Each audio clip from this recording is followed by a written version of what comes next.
আসসালামু আলাইকুম। আশা করি সবাই ভালো আছেন। তো আজকে একটা রান্নার ব্লগ ভিডিও শেয়ার করব আপনাদের সাথে। তো এর জন্য আমি এখানে কিছু সবজি কেটে নিয়েছি। আলু, টমেটো আর মটরশুঁটি এগুলো দিয়ে রুই মাছ রান্না করব। তো এর জন্য কিন্তু একটা হাঁড়ি বসিয়ে দিয়েছি চুলায়। তার মধ্যে দিয়ে দিয়েছি তেল, পেঁয়াজ, কাঁচামরিচ কুচি দিয়ে দিলাম। তো এগুলো একটু নেড়েচেড়ে ভেজে নিতে হবে। এখন দিয়ে দিচ্ছি পেঁয়াজ রসুন বাটা, তারপর দিয়ে দিচ্ছি জিরা বাটা। এগুলো একটু ভেজে নিতে হবে। দিয়ে দিচ্ছি পরিমাণ মতো হলুদের গুঁড়া, মরিচের গুঁড়া, তারপর দিয়ে দিচ্ছি ধনিয়ার গুঁড়া।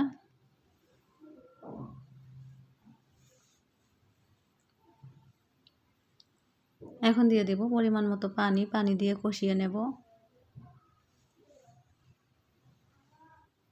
দিয়ে দিচ্ছি পরিমাণ মতো লবণ। আসলে কিন্তু শীতের সময় সব সবজি রান্না করলে ভালো লাগে, সব তরকারি কিন্তু মজা লাগে। আর গরম সিজনে কিন্তু তরকারি মজা লাগে না অতটা। শীতের সময় যে মজাটা লাগে কিন্তু গরম সিজনে কিন্তু তরকারি বেশি একটা মজা লাগে না, ঠিক আছে? তো এই যে এখন আমি সবজিগুলো এই যে কষিয়ে নেব।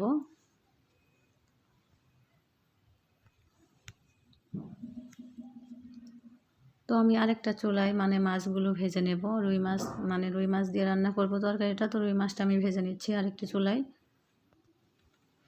তো মাছটা কিন্তু হালকা একটু ভেজে নিতে হবে। তো মাছ ভাজা কিন্তু আমার হয়ে গিয়েছে।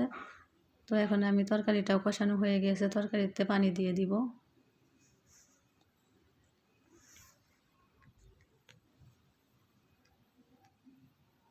তো পরিমাণ মতো পানি দিয়ে দিলাম তরকারিতে।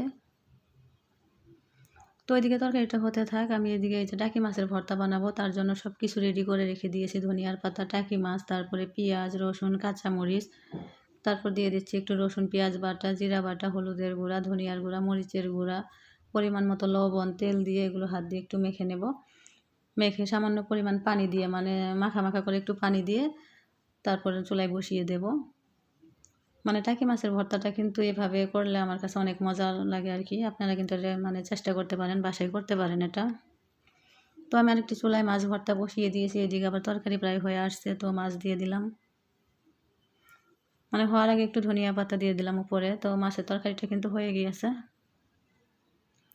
এদিকে এই যে মাছটাও কিন্তু বলক উঠে গেছে, টাকি মাছের ভর্তাটা। তো এই যে এরকম যখন মাখা মাখা হয়ে আসবে তখন কিন্তু এই যে মাছের কাঁটা ছাড়িয়ে নিতে হবে। তো কাঁটা ছাড়ানোর পরে কিন্তু আমি যে ডাল ঘুটনি দিয়ে একদম ভালো করে চটিয়ে নিচ্ছি, কারণ ভর্তাটা কিন্তু একটু আঠা আঠা করতে হবে। এই যে এরকম ভাজা ভাজা করা লাগবে লাস্টে আবার। তো ভর্তা কিন্তু আমার হয়ে গিয়েছে। এইভাবে ভর্তা কিন্তু আমার কাছে অনেক মজা লাগে, আপনারা বাসায় ট্রাই করতে পারেন এভাবে। তো এখানে আবার বেগুন ভাজা করব। তো চুলায় যে তেল দিয়ে দিয়েছি আর প্যান বসিয়ে দিয়েছি।